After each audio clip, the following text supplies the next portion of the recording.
Are we good with the video? Okay. Well, welcome. Good morning. I think everyone knows me. I'm Omar Nazem. I'm the treasurer of the Water Board. We have today the public hearing on proposed changes to the wholesale water rates that are applicable to customers north of the city. We'll be describing your proposals presented to the Water Board's voting membership at its May 3rd meeting.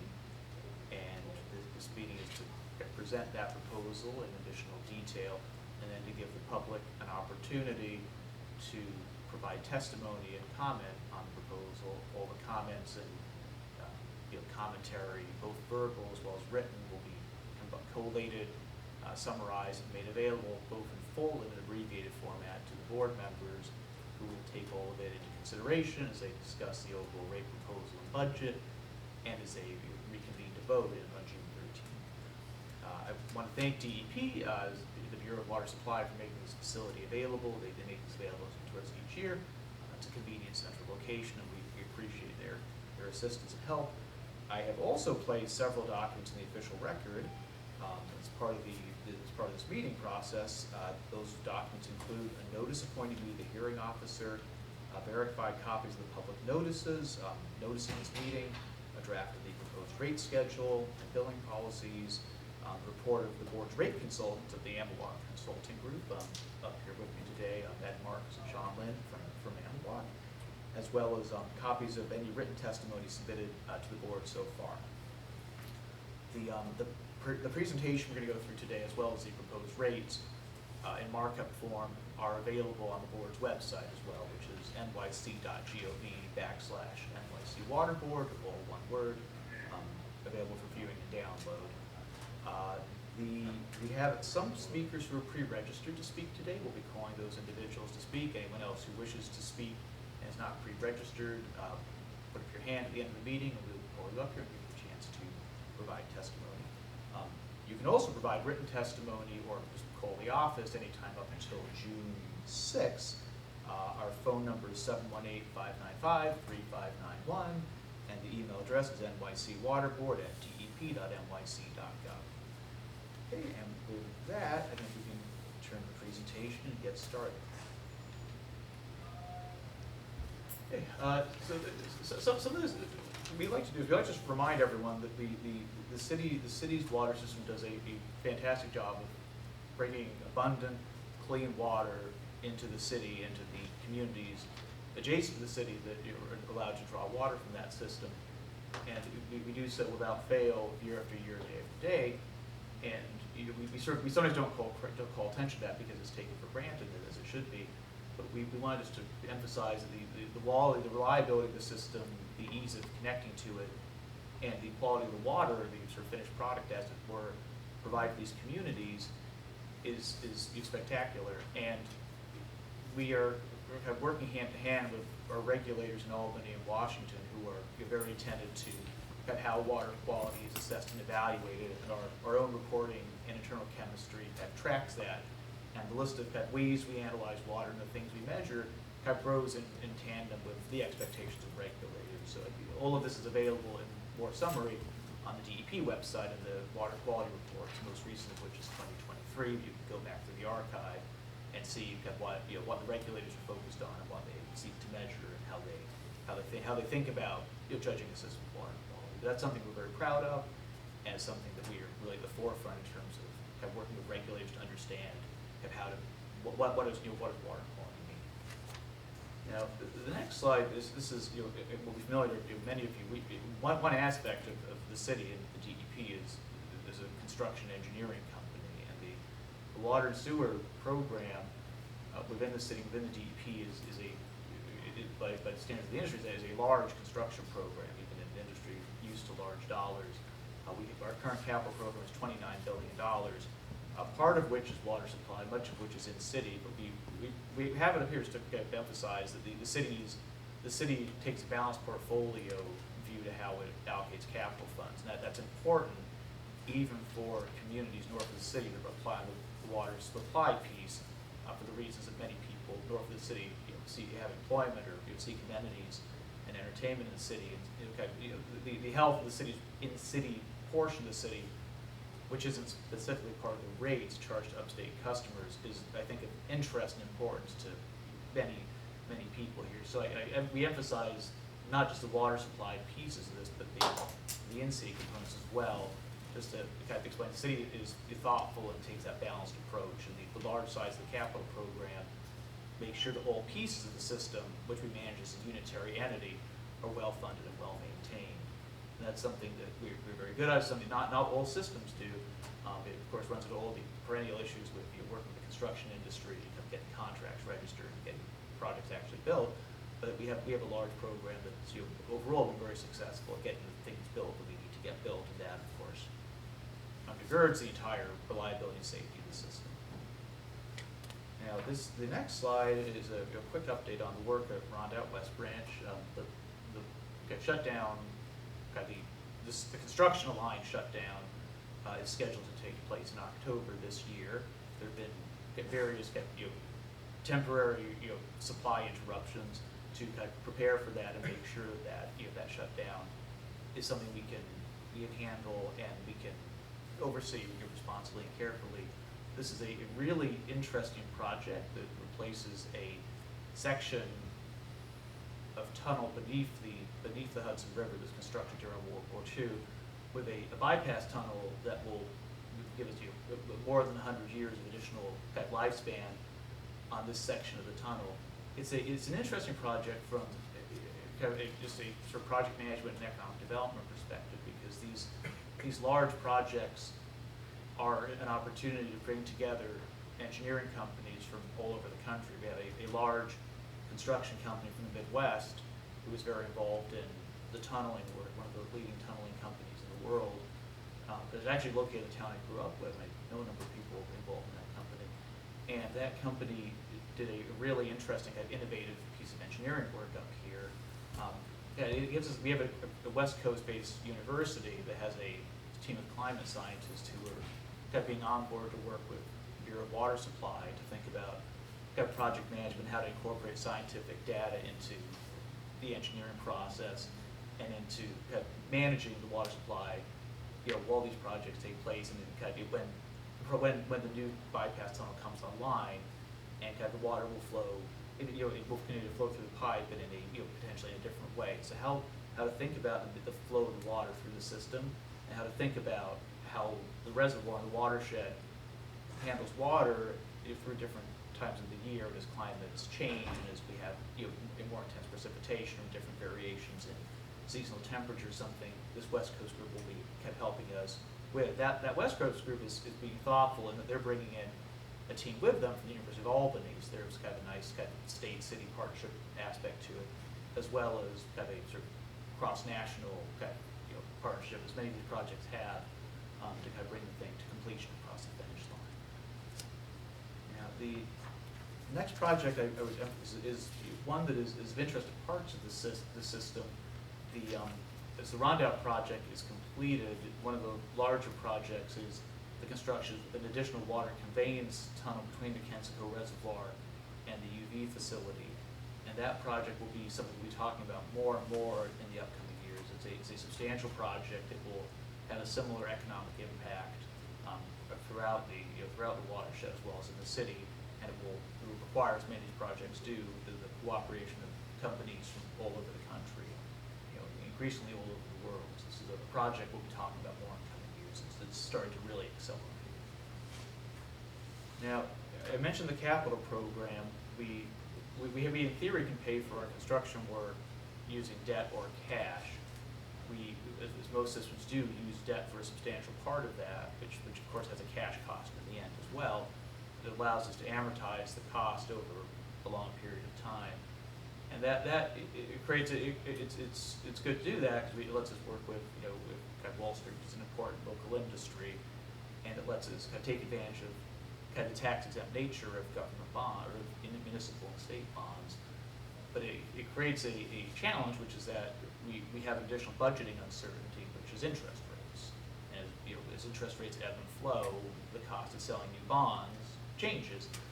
And that is something that is, in the last 4 or 5 years, has been a bigger challenge than usual to forecast. I show here the U.S. Treasury curve which is not the municipal bond yield curve, but the municipal bond yield curve prices in relation to this, and that you were to plot the trends in the municipal borrowing curve, it would look very similar to this, which is a high cost because of the tax exemption and the different credit profile. But I chose to make 2 points. One, the variability of interest rates has been more so than is typical. There's been more volatility, and the trend has been kind of an upward one. So it's kind of our budgeting expectation is more expensive to sell debt than it was 2-3 years ago, and in a sense more difficult to forecast that cost of debt because of that greater variability that we see. And this chart here is kind of works in tandem with that. We when we set these rates, the kind of affordability is a big part of it. Kind of revenue sufficiency is also a big part of it, and the revenue sufficiency part is really driven by the need to make sure that not only is there enough money to fund the system and to pay for the debt, but there is also enough money to satisfy the credit rating agencies who assign have letter grades like we get in school with the credit worthiness of the bonds. We thankfully have very, very high letter grades from all the major rating agencies, and those are supported by the strength of the revenues, of which the wholesale revenues are a part, and by the rate setting structure of the system, its ability to set rates as necessary, and the financial robustness of the system in terms of managing the money carefully and funding programs as they need to be. But maintaining these credit ratings is a priority to us that we look at when we set these rates and think about them. In addition to is the funding sufficiency in terms of can we pay for the operation of the debt, because these are very important from that credit rating perspective and ensuring that borrowing costs remain within reasonable bounds. Now, I'm going to move on here to the actual rate proposal. This is a kind of dull budget slide. This is these are not all the costs that are recovered through the Upstate rate, but the way the rate works, for those unfamiliar, is we tabulate what it costs to run the water supply part of the system, which is essentially the north of the city water supply operation, plus those parts of the in-city that support them. Some of the water supply people are in the city, and there's some shared costs like IT or accounting or HR, which get allocated as you would in any business, sort of analogous to that corporate center function, to the business units, the bureaus. But this what we do in essence is to figure out what does the agency on an agency-wide basis incur in running a water supply component of the system, and we then tabulate that cost, divide it by how much water is supplied over a year to get a unit cost, and then that unit cost becomes the cost applicable to the wholesale customers with some adjustments. And one question about that is, how do you figure out how much debt, or of all that debt that we sell, how do you know what portion of that is applicable to the water supply piece? And the answer is we look at historical records about the capital program, and we do an accounting of cash in, project issuance by issuance and project by project allocation, and it works out debt program wide to about 1/6 of all the cost of the debt service is applicable to the water supply piece based on where those historical proceeds were raised and how they were allocated out to projects in the past. So that's in ways very simple to describe. The complexity is it's a large accounting exercise with thousands of different budget line items that get aggregated up, and our budget people work carefully with the ample offer to do that calculation, as provided in summary format in the report.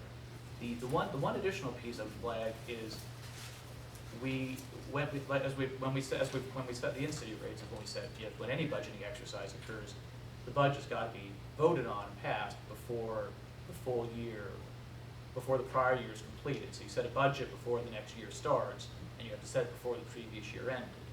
So you work in a sense with two sets of estimates. There's an estimate of where this year will finish, there's an estimate of where next year will be, and inevitably there's some variation because it's impossible to predict the future perfectly. So the budget, the rates will always estimate costs slightly different for the reasons that it's impossible to know how this year finishes before it finishes, and the guess of next year is always a guess because next year hasn't happened yet.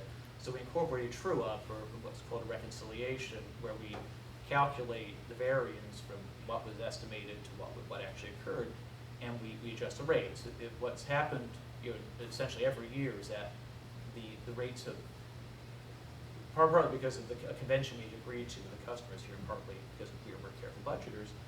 Historically, we've had to kind of recapture undercharging from previous rate years, and that's been a kind of added cost that goes into the rates that have increased the rates. Now that that period of kind of undercharging and kind of catching up is slowly kind of phasing out, and it actually will be very easy or helpful in a way, because as that phasing kind of becomes less of a burden, kind of the rates themselves will more carefully match the actual cash cost for the water supply piece. So that kind of, that reconciliation piece will become a smaller and smaller component, all else equal. But all of that again subject to, we set the rates before this year ends and before next year starts. There's always going to be that some degree of catching up between where what we guessed would happen and what actually happened. That's natural and normal in every budget process, whether in the business or government. So the rate proposal for this year, I hope this is music to people's ears. It is a 1.82% rate increase proposed on the allowance for purchases made within the allowance quantity boundaries. It comes on the heels of we show the chart at the bottom, and the chart kind of says the whole thing, but we've had 3 years, within the last 8 or so, where we did kind of market normal rate increases on the allowance quantity rate, but we had 4 years. We had a 5-year period of time in there where 4 of the years were no increases for a variety of reasons. And I think that if we'd shown this chart to people in 2014 or 2015, they simply wouldn't have believed this chart. So in a way, this chart is here as a reminder that there was a period of significant kind of rate relief and reprieve, and the 1.82% is sort of part of the subsequent behavior of returning to kind of market normal kind of rate increases. But it is, I think it's not a burdensome rate increase. It's it's sort of in line with that broad consumer price inflation, or approximately in line. And it comes on the heels of what I would remind people was a period of kind of really unusual rate relief. So I think that the chart is a good summary of that. For quantities of water sold in excess of the allowance quantity amounts, we are proposing to the board to follow the long-standing procedure of matching the percentage increases to what we do in cities. So the rate increase there would be 8.5%. There's kind of the theory of that is simply the allowance quantity rate is kind of exists within the DEC regulatory structure, while the kind of excess rate sits within the kind of statutory kind of within the state statutory framework. It is not subject to that same administrative the same level of administrative scrutiny as the allowance quantity rate. That we sort of look at it as an opportunity cost. We weren't selling here, we could sell it elsewhere, and we think it also kind of resembles where we might come out in a sort of more fulsome cost allocation of that rate with things that we could do things such as return on capital, include a risk premium in it, to kind of look at it more as a kind of commercial type of rate. But it's we think kind of matching it to the city's rate under the theory it's done under an opportunity cost is one convenient way to think about it, and that's the reason for the difference in the percentage increases there. Okay, the next slide is have a recap of the water supply costs, just with the addition of this is we estimate total water supply system wide. Those are billions of gallons, and we divide the total cost, which are millions, by that amount, and we get the calculated proposed rate, which is per million gallons of water sold within the allowance quantity. Before we get going to the testimony, just a reminder. We heard a lot of this in city this year, that all kind of be responsive to that. We heard a lot of how do we find out about these? How do we make sure we get our comments in?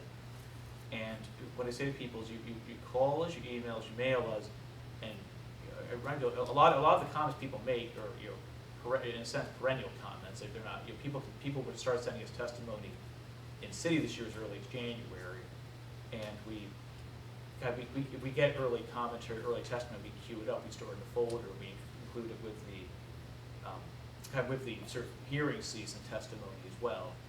So if people can, if people think of something in September, October they want to send in, they can mail it to us or email it to me personally. I maintain the folder, and I'll put it in the folder, and then we'll look at the following rate year.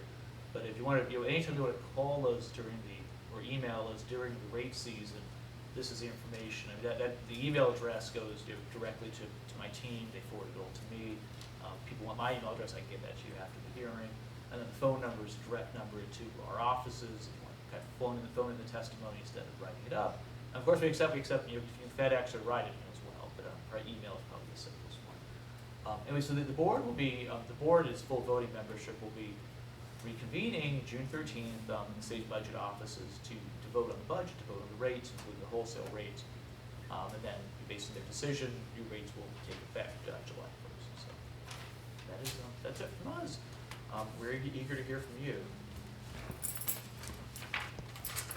We have, as I mentioned, anyone who wants to testify who has not already registered is welcome to do so. We have two groups registered to testify. We have Attorney Joel Dichter here, who's a longtime advisor to a number of communities and water districts here, and has worked with us in various capacities for 30 years, I believe. And we have also the EMWA group makes a short statement as well, just explaining a little bit about the calculation methodology. Let me, Mr. Dichter, do you want to come up here and speak first? Why don't you sit up here just you and the camera angle?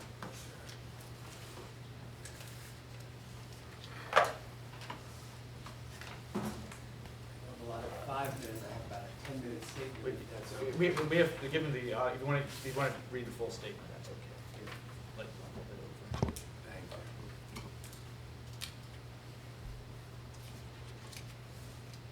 Please want to follow along again.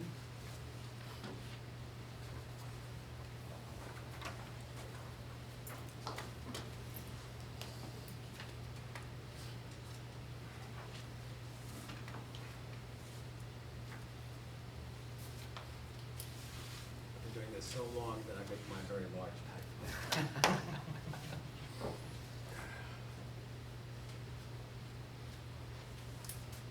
Good morning. I'm Joel Dichter of the law firm of Dichter Law. Our offices are in Bedford Hills, New York. And I have the privilege of representing upstate communities that are wholesale customers of the New York City Water Board, and thus appear before you today with regard to the rates charged to businesses and customers north of New York City.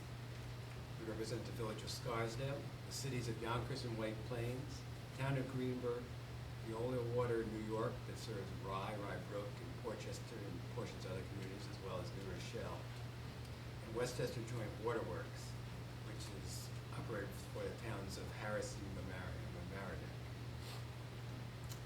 So I'll refer to as collectively as the upstate communities. I would like to thank you for the opportunity to comment on the proposal, and do appreciate that it is smaller than it has been in recent years. We believe an evidentiary hearing with an opportunity for discovery would provide the Water Board with a full record upon which to render an informed decision. The upstate municipalities are dependent upon New York City for the supply of water, just as the city is dependent upon the upstate lands for the city's supply of water. As such, the determination of a fair and reasonable rate for the wholesale supply of water to upstate communities from the reservoir system built upon upstate lands should be collaborative and not an adversarial process. Prior to holding an evidentiary hearing, we would urge the Water Board to work with us to establish a rate that reflects both our needs, rather than the current process that simply leads to a rubber stamp of the proposed increase. We have decades' experience in the provision of establishment of rates for water, and can assist the Water Board in reaching this decision. As provided in Administrative Code 24360, codifying the Water Supply Act going back to 1905, upstate communities are entitled to a supply of water from the city at fair and reasonable cost-based rates. The law provides that if the city and upstate communities cannot agree upon a rate, then the upstate communities may petition to the Department of Environmental Conservation in Albany to set a rate. As you are no doubt aware, we have pending before DEC petitions to review every rate increase since fiscal year 2015. The statute says if the parties cannot agree upon a rate, then we may proceed to DEC. Yet, the Water Board does not meet with us in order to agree upon a rate. Instead, the Water Board sets a rate in May of June each year, implemented on July 1st, the beginning of the city's fiscal year, which renders this public statement hearing, from our perspective, a mere formality. It's We have no desire to file annual petitions for review at DEC, yet we are left with little alternative when the board sets the rates unilaterally on an annual basis. Over the years, the upstate communities have experienced tremendous increases in the rates charged by the water board. The upstate rate report for fiscal year 2025, prepared by Hamilwalk Consulting Group, proposes an increase in the entitlement rate to $2,264.80 per mg. I remember when it was in the hundreds. While this is a lower percentage increase than recently, it still comes on the heels of 6.7%, 4.6%, and 9.1% increases. Total over 20% increase in recent years, well over 1,000% in the last 20 years. That imposes a substantial economic burden on upstate communities. Yet we find that these increases are often not necessary to meet the water board's cost basis pricing. In each of the last few years, the actual cost to the water board to serve upstate communities was less than the projections on which the rate was set. Thus, due to over forecasting, rate increases could have been avoided altogether with no harm to the water board. We agree that a cost-based entitlement rate is appropriate and required. Yet the increase in the entitlement rate proposed for fiscal year 25 is more than needed to cover rising costs. The reason is the Hamilwalk report adjusts for fiscal year 25 on bases that are not in accord with historical experience. For example, chemical costs are forecast to increase 10%, but the same report says that the average increase has been 3%. Similarly, for filtration avoidance, OTPS, those are raised by 5% when historical experience is more like 3%, which happens to match pretty much the current inflation rate. The proposed rate should be adjusted downward to reflect a 3% increase in each of these categories. This statement I'm giving today is not meant to be a comprehensive analysis of the Hamilwalk report. Our review, in fact, is hindered in that the costs shown in the report are largely conclusionary, without the backup support needed to analyze the reasonableness of projections. The report also reconciles forecasts with actual costs on a 2-year lag basis. For fiscal year 25, for the second time in recent years, due to the city curtailing its debt buybacks due to rising interest rates. Reconciliation actually provides a credit to upstate customers. That is, there are upstate customer funds returned by the city to the communities. While a phase-in to recognize the adverse impact on rates is proper for an undercollection, the same rationale does not apply for overcollections. Upstate customers do not wish to provide an interest-free loan to the city. Rather, the credit should apply to offset the increase in the current fiscal year. Doing so has absolutely no impact on the city recovering its full cost of serving upstate communities. Rather, it is simply giving back to upstate customers sooner what is a regulatory liability on the books of the water board. Hamilwalk is predicting another credit for fiscal year 2026. While I oppose any reconciliation that covers costs other than out-of-pocket expenditures beyond the city's control, upstate customers are entitled to return of their funds overpaid the city in the prior fiscal year on an immediate basis. Further, fiscal year 25, the projected system quantity of deliveries of water to upstate communities upon which the upstate rate is based is understated. We agree with Hamilwalk that a 10-year regression analysis previously used has outlived its useful life due to changing patterns. The 5-year regression analysis in its place for fiscal year 25 does not completely cure the ills. With consumption fluctuating in recent years, there is no perceptible downward trend of the magnitude projected.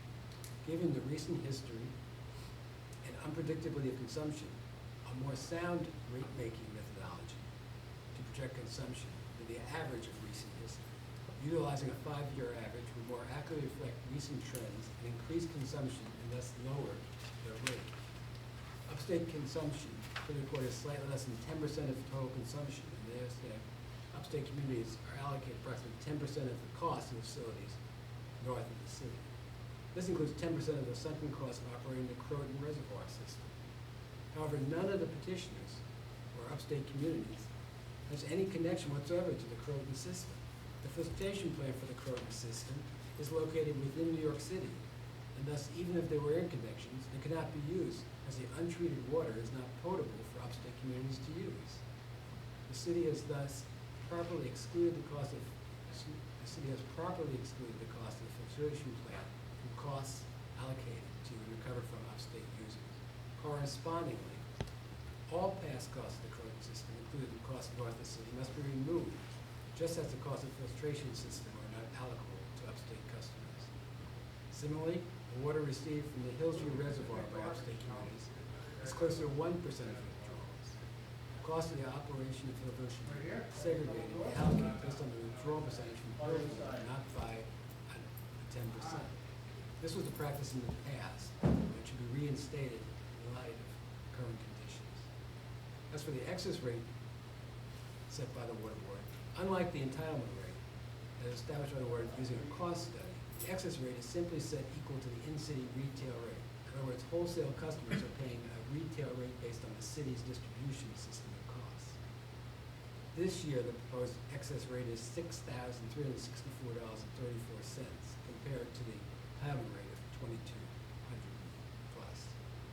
This is a whopping 8.5% rate hike from the current $5,800.65.75, which is itself excessive. In fact, there is no additional cost to the city to supply excess water, and a benefit from doing so. Even though all the costs of operation are recovered through the entitlement rate, the proposed excess rate is nevertheless more than 2.5 times the proposed entitlement rate. No analysis supports such a disparity as offered by AMLOR or this board. It cannot be justified on the basis of blindly claiming conservation. In fact, there has been a sharp decline in demand for water both in the city and upstate over the last 20 years. Correspondingly, as AMLOR concludes, there are sufficient supplies to meet the needs of its in-city and upstate customers for the foreseeable future. It is actually beneficial to the city to provide more water to upstate communities, as more of the cost of operating the system would then be allocated to upstate customers, thereby reducing in-city resident costs. Well, there's a short-term issue related to repair of the water tunnel. It's leaking with 30, 40 million gallons a day, I think it is. The upstate communities worked with the Water Board and have met their goal of a 5% reduction in usage, even without the promised conservation funding from the Water Board. The excess rate should not be a mechanism to raise surplus from the city at the expense of its fellow New York State residents and businesses. We all share a common interest in economic development in the New York metropolitan area. Given that all the costs of serving customers north of the city are covered by the Water Board through the entitlement rate, and supply is plentiful, it's time for the excess rate to be eliminated. Water provided to upstate communities from the reservoirs built upon their lands and watersheds at the entitlement rate to meet their present and future needs for water for supply of drinking water is provided by the environmental conservation law and the permits issued by New York City, for virtue of which are constructed the Delaware and Catskill Reservoir system. There is no competition between in-city and upstate customers for water. There is enough for all. An excess rate set equal to in-city rate is simply not fair and reasonable. Only last week, the Supreme Justice hearing an Article 78 proceeding we brought challenging the DEC's standard for reviewing the excess rate indicated that the court believed that an excess rate should also be based on a fair and reasonable basis. A formal written decision is expected shortly. It's the same standard as for entitlement. In summation, request the city to work with us to determine and set a fair and reasonable entitlement and excess rate. And it's clear legislative intent rather than simply imposing rates upon the upstate communities. The current procedure followed by the Water Board gives the upstate communities the only avenue available of resorting to annual submissions, petitions to the DEC, commencing Article 78 proceedings in the courts for assistance in establishing fair and reasonable rates. When the fiscal 25 proposed rate is adjusted to return the credit due to upstate customers stemming from 2023 true-up, as well as the consumption is adjusted, chemical costs reduced, filtration OTP costs adjusted as we said in here. The need for any increase, even a small one, is eliminated. Further, the Croton system cost should be removed. Hillsview allocated based on usage as we stated. Finally, since usage declines substantially, there is no foreseeable future in supply. There is no cost or other rationale for an excess rate above the entitlement rate. All water provided to upstate communities should possess the entitlement rate. As upstate communities all have conservation plans and cooperate with the Water there are rate design alternatives that are better ways to promote conservation, such as an inclining rate based within the cost of providing service, not on top of the cost of providing service. The excess rate should be eliminated. Doing so would have no impact on the water board's operations, other than simplifying the invoicing to upstate communities, but immeasurable benefits to upstate neighbors who would save millions of dollars to put towards economic development and other public welfare uses. Thank you.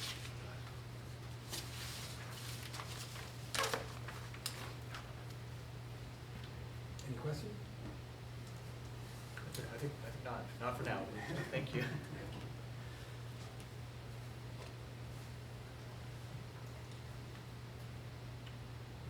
Is there anyone else who would like to provide testimony or make comments today?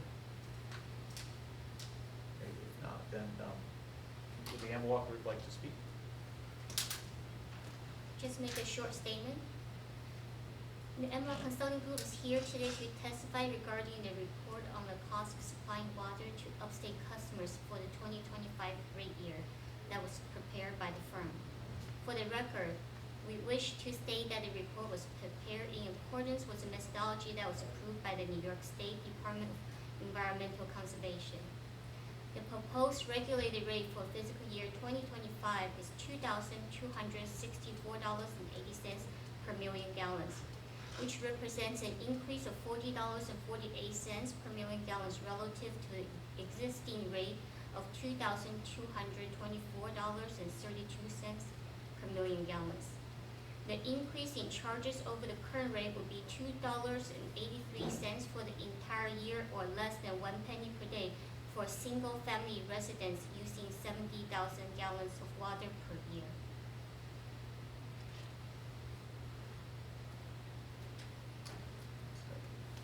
And unless there is anyone else interested in speaking today, I think that concludes our hearing.